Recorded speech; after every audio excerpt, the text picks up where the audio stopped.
for moms. All right, now it's the Golden State Warriors that are on the clock. And really, Bobby, with Golden State, it's two timelines. That's what we've been hearing over and over again. Yes, Steve Kerr decided to come back here on a 2-year contract, but it's continuing to maximize around Steph Curry with Jimmy Butler, where we don't know exactly when we'll see him, if we'll see him next season, but we're certainly at what point. And then also how they are able to continue to develop their young talent. Well, and they drafted Yaxel Lendeberg, and last year they drafted Will Richard late in the second round, and actually gave them some really good minutes. So we'll see what they do if they keep this pick, and if they keep it, if they're going to get another young player. But it all comes down to certainly health. When does Jimmy Butler come back? Certainly the health of Stephen Curry back on this roster. Well, and I know that Jay liked the Yaxel Lendeborg pick for Golden State. He's going to be 24 when he starts the season next year, and plug-and-play guy. I think he fits perfectly with what Golden State does. And what Golden State tries to do. I mean, it really is, Brian, when you go to the Golden State Warriors, you are fitting into a tried-and-true system. And they've been big game hunting. You know, they tried to get into the Giannis sweepstakes. They've shown interest in some other star players. The big question is if LeBron James can't work something out with the Lakers. And That's a big if. I expect that will happen. I do too. But if for some reason it doesn't happen, the Warriors are sitting there who would love to get his attention as an option. All right. Well, we're going to set that to the side for now and go back to the commissioner, the deputy commissioner at the podium with Golden State's pick.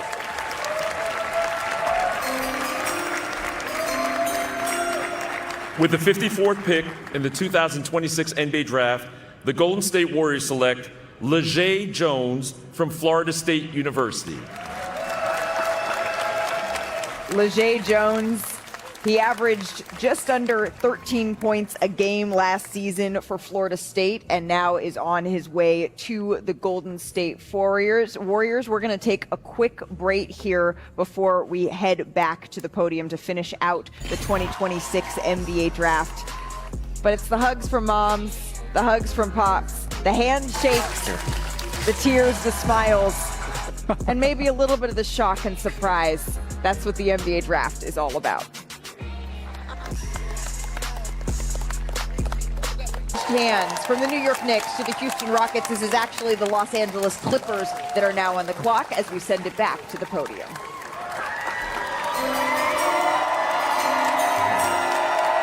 With the 55th pick in the 2026 NBA Draft, the New York Knicks select Nick Martinelli from Northwestern University. Nick Martinelli, a two-time All-Big Ten selection. He averaged 23 points, the most by a Northwestern player since, Jay, you were in high school. Well, Malika, you talk about a guy that knows how to play. A couple years ago, he teamed with Brooks Barnheiser at Northwestern. Brooks Barnheiser now with the Oklahoma City Thunder. But he just knows how to score. He's got a great floater, a fadeaway, good middle game, and he's a solid offensive rebounder. But he's tough, savvy, crafty, can knock down an open three and shoots a good percentage when he's left open. But, you know, nobody in the Big Ten could stop him. I mean, he's top scorer in the league the last 2 years. A great touch around the rim. And what I was so impressed with is how he takes advantage of mismatches, right? When he has a smaller guy on him, he goes to the post, and we talk about the touch around the rim that Jay alluded to with the floater. He can get that in the rim time and time again. If he has a bigger guy on him, he can drive by and be able to create off the bounce. It's the versatility in which he shows at 6'7" that has made him so impressive. And that's why he averaged 23 points per game. Yeah. Nobody was able to check him one-on-one. I know we're late in the draft here, but the 55th pick has worked out in the past. We just were talking about Aaron Wiggins the other day being traded. Aaron Wiggins was the 55th pick in the draft. He earned a roster spot, earned a $45 million contract. We've also seen guys like Patty Mills taken this late.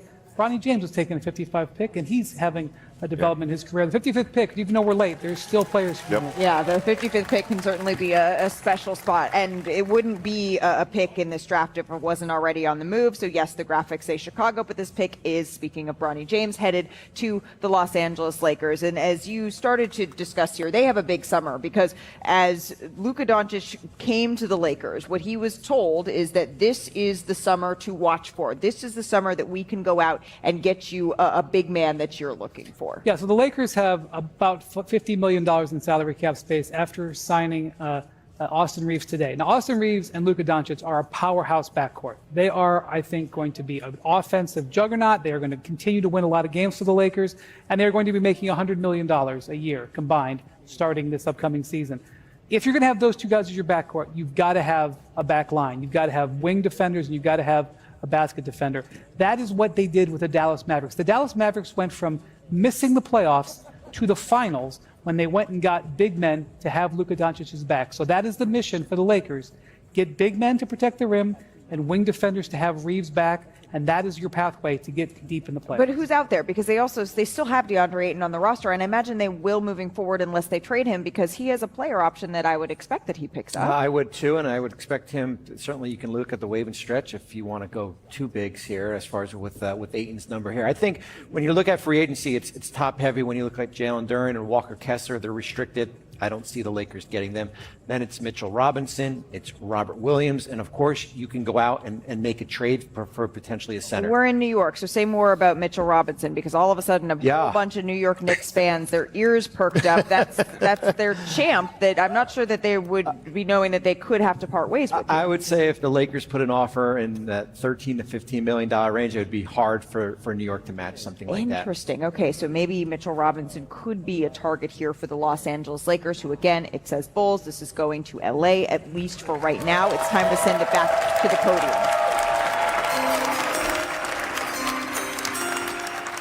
With the 56th pick in the 2026 NBA Draft, the Chicago Bulls select Vsefalad Ischenko at 6'8" with a 7-foot wingspan. He made his name really early in Russia's youth basketball system, and this past season he was the young player of the year in Russia's top basketball league. So he is the 56th pick, again right now headed to the Los Angeles Lakers. We're going to take a quick break here, and when we return, Will Dawkins is going to join us here to tell us about the Washington Wizards selecting AJ Debonsa, how they made that decision for the number one pick. 26th draft, as we welcome you back inside Barclays Center. These picks have been flying around, and so behind us it says the Atlanta Hawks, but right now this is on its way to the Los Angeles Clippers here, Brian. Yeah, the Clippers traded back and traded up within the last about 10 minutes. That's how this goes. The Clippers have some big decisions to make with team options in the next week or so. They have 3 different players with their team option. They owe them nothing if they want to waive them. That's Brook Lopez, that's Bogdan Bogdanovic, that's Nicholas Batum. Yep. If they keep all those guys, you got a veteran-laden team. If you say goodbye and thank you for your contributions, you clear. Okay. The whole league is watching very closely to see what the Clippers are going to do to see how they're going to operate this offseason. Well, and they've certainly gone youth. And when you look at it, is it Peyton Watson on a offer sheet From Denver. From Denver, is that a direction you want to go? You want to go a big wing, and we talked about Kawhi Leonard earlier in the show. There's a decision to be made there. Yeah, the Clippers, I think, after maybe deciding to lean into being an older team last year, decided that experiment didn't work and decided to lean back into the youth, trading for Darius Garland. And then the question becomes, where does Kawhi Leonard fit into all of this? Yeah, look, when you get a start, but by the way, Kawhi Leonard the last year and a half has been one of the top 10 players in the league. He's been spectacular. Yeah. So he is playing as that type of player, and he is in the last year of his contract. When you have a player in that situation, you don't let him get to free agency. You either extend his contract or you trade him. And that is what is on the plate for the Clippers right now. Right, because he will be going into the last year of his deal. Yeah, he's extension eligible. He's got 2 years left. I mean, I think there's a lot of playoff teams keeping an eye on what happens with Kawhi Leonard. Say more. What playoff teams?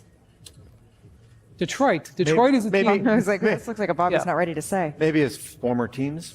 Interesting. All right, so this could I'll be leave it a at that. major domino that we could be tracking here this summer for the Los Angeles Clippers. Again, it says Atlanta, but this pick has been on the move a couple of different times. And right now, the Clippers seem like they're still deliberating, Jay, with what they want to do here. They got time. They got 4 minutes. They do have 4 Let's minutes, go. up from 3. Although your burger will be in jeopardy if we don't get off the air by 11 o'clock. We know that's really what Jay To is Bobby's looking point, forward to. to Bobby's point, if they decide to do something with Kawhi Leonard besides extend his contract, because he's going into the last year of his deal, just like we saw with Giannis Antetokounmpo, he would potentially get some say in it because you would be careful about renting him. Now, look, this could all be moot. They could come to terms with him to a new deal, and they could say, "We've got our young draft pick, Wagler. We've got Darius Garland. We're going to move forward with these 3 guys." But what if they don't? And that's what the league is watching right now. And so far, I mean, when Kawhi has been asked about this at the end of the season in a very Kawhi way, he sort of said that that's something that they will deal with and kept that close to the vest. Of course, the Clippers are also awaiting the aspiration investigation and to see any fallout that happens from there. Yes, and it is possible they could face some sort of penalty for that. But in the past, when there's been situations like this, the player has not been penalized. Right. So the league would certainly have to provide guidance, but I think Kawhi will be a part of the NBA this year. As you guys have probably made a drinking game out of by now, I will say it one more time. This pick is on the move from Atlanta to the Clippers. Here's Deputy Commissioner Mark Tatum with the pick. With the 57th pick in the 2026 NBA Draft, the Atlanta Hawks select Narcisse Ngoy from Champigny-sur-Marne, France, and France's Poitiers club.